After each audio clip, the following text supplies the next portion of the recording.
एक आदमी जो सुरक्षात्मक कपड़े पहने हुए है बर्फीली तूफानी जमीन पर चल रहा है। चारों तरफ नजर डालते ही दिखाई देता है चारों ओर जमी हुई लाशें हैं। एक रहस्यमयी बर्फीले तूफान ने पूरी दुनिया की आधे से ज्यादा आबादी को मिटा दिया है और यह तो बस पृथ्वी पर एक रहस्यमयी जाति के पहले हमले की शुरुआत थी। जो लोग बच गए हैं उन्हें अब और भी भयावह चुनौतियों का सामना करना होगा। आप देख रहे हैं 2025 में रिलीज हुई नई आपदा थ्रिलर फिल्म इटर्नल डिस्टेंस। कुछ लड़कियां नाव में सवार होकर समंदर में छुट्टियां मना रही थी।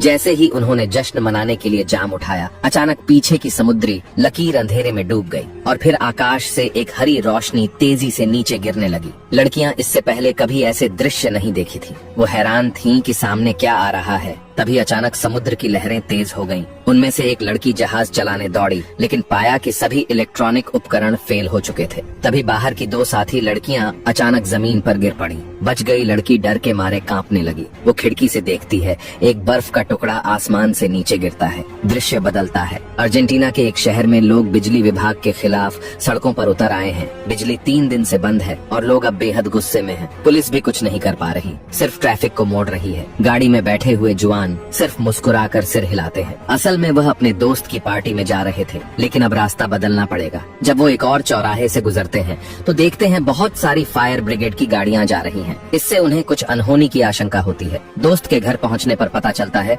कि शहर की एक पावर सब स्टेशन में आग लग गई है। खास बात ये है कि वहाँ के पास एक एस्बेस्टस फैक्ट्री भी है और ये चीज जलने पर जहरीली गैस छोड़ती है। इसी वजह से इतनी सारी फायर ट्रक भेजी गई थी। अब जब उनका संदेह दूर हो गया तो जुआन अपने दोस्तों के साथ पोकर खेलने बैठ जाते हैं। टेबल पर चारों दोस्त 30 साल पुराने यार हैं, एक दूसरे को बहुत अच्छे से जानते हैं। सिर्फ वही नौजवान जो बीच में ग्रुप में शामिल हुआ था कुछ असहज लग रहा था। वह इधर उधर देखता फिर रहा था और उसे घर के मालिक का छुपा हुआ गैस मास्क भी मिल गया। जब सब दोस्त खेल में मस्त थे तभी अचानक ऊपर की लाइट बंद हो गई। किसी ने सोचा भी नहीं था कि यहाँ भी बिजली चली जाएगी। लेकिन इससे भी अजीब बात अभी बाकी थी। सभी लोगों के मोबाइल अपने आप बंद हो गए। बाहर से रह रहकर तेज धमाकों की आवाजें भी आ रही थीं। तभी घर की मालकिन नीचे भागती हुई आई। उसने खिड़की से देखा कि गैराज का चौकीदार जमीन पर गिर पड़ा है। मालिक बाहर जाकर देखने की तैयारी कर रहा था, लेकिन जुआन को कुछ अजीब लगा। खिड़की के बाहर सफेद कण तैर रहे थे। ऐसा लग रहा था जैसे बर्फ गिर रही हो, पर अभी तो गर्मी का मौसम है।